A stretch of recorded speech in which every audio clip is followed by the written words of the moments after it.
جی اوامر کا مطلب جو کرنا ہے، نواہی جو نہیں کرنا.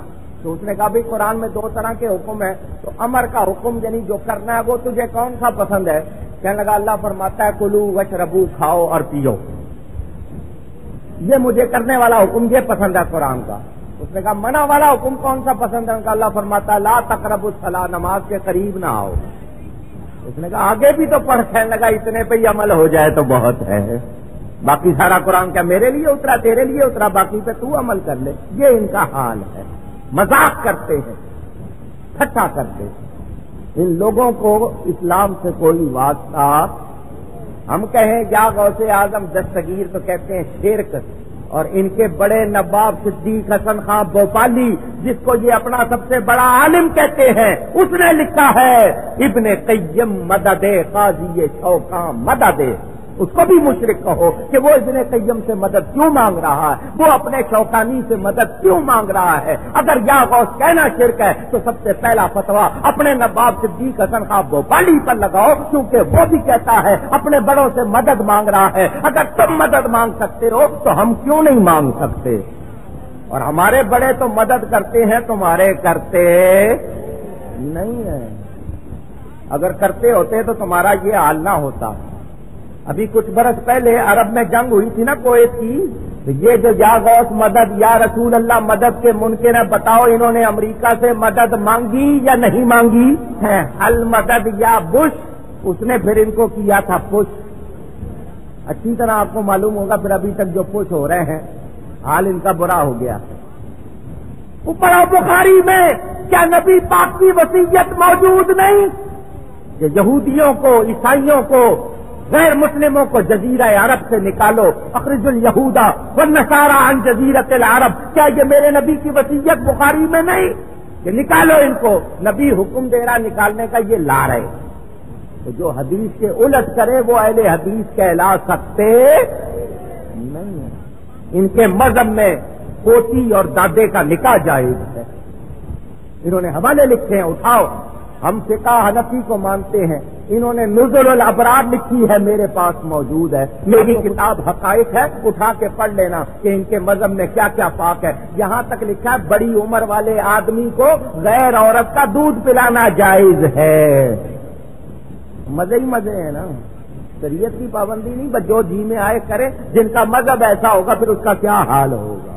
دیوبندی کھاتے ہیں کوا، ان کے مذہب میں کوا ثواب ہے، ہمارے نزدیک حرام ہے. بخاری اور مسلم اٹھا کے دیکھ لو، کوا تو فاسق ہے، کبے کو فاسق کہا گیا اور ویسے حرام ہے. ہمارے مذہب میں وہ جائز نہیں. دیوبندیوں کے ہاں وہ ثواب. ان کو کوا پسند ہے، ان کو گوہ پسند ہے. گوہ جانتے ہیں؟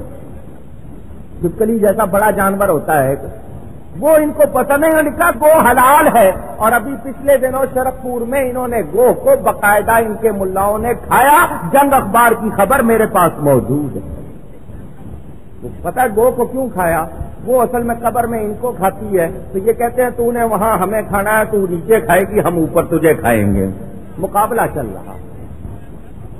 تو جیسی غذا ہوگی ویسا ہی اثر ہوگا. جیسی غذا ہوگی ویسا ہی اثر ہوگا. کیونکہ آپ گرم چیز کھاتے ہیں گرمی لگتی ہے، ٹھنڈی چیز کھاتے ہیں تو ٹھنڈا اثر ہوتا ہے. آپ لوگ جانتے ہیں جیسی غذا ویسا اثر. تو یہ وہ کھاتے ہیں کوا، کائیں کائیں کرتے ہیں. یہ گو کھاتے ہیں، گندی باتیں کرتے ہیں. اور الحمدللہ ہم حلوہ کھاتے ہیں، نبی کی نعت پڑھتے ہیں. بات دور چلی گئی. یہ وسیلہ مانتے، پوچھو ان سے ڈائریکٹ آئے.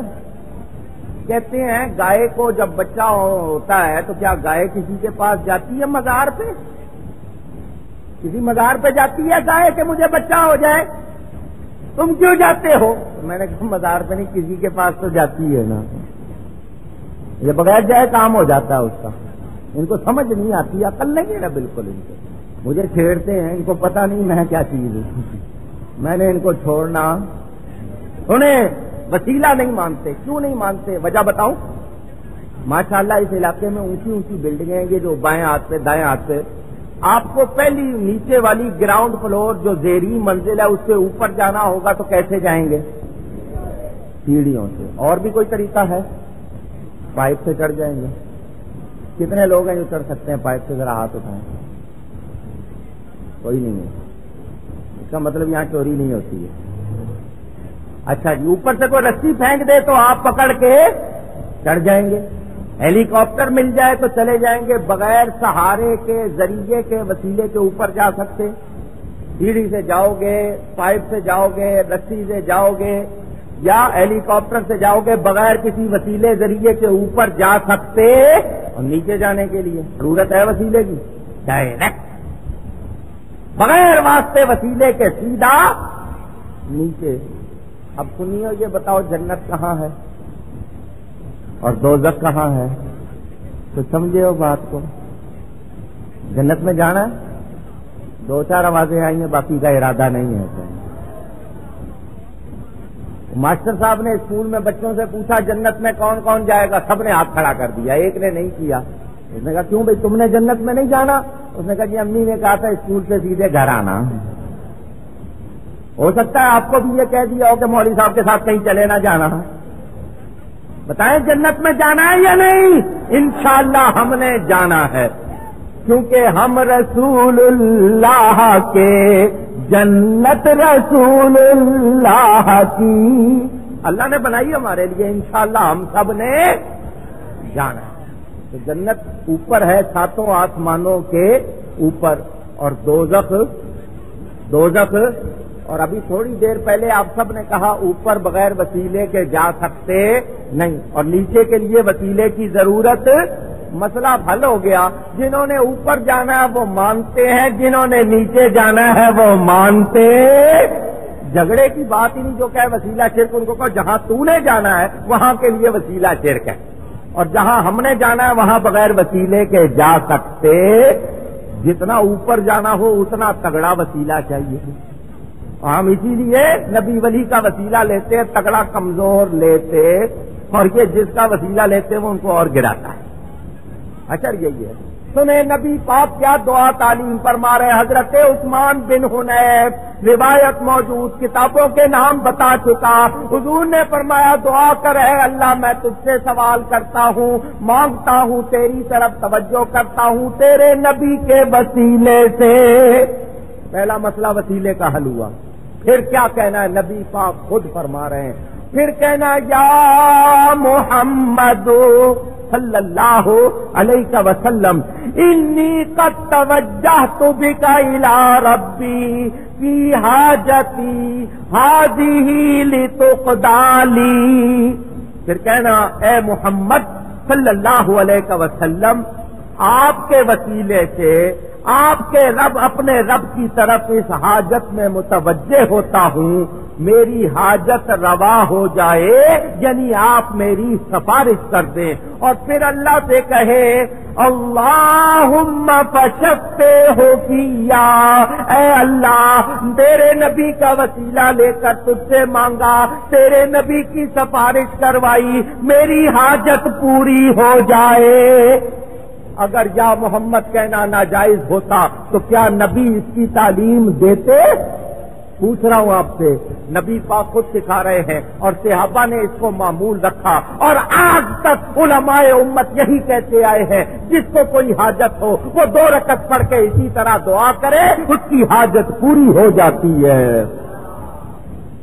چنانچہ حضرت عثمان کے بارے میں روایت موجود، ایک شخص ان کے پاس گیا، وہ توجہ نہیں فرماتے تھے، تو دوسرے صحابی نے اس کو بتایا یہ نماز پڑھ اور پھر جا.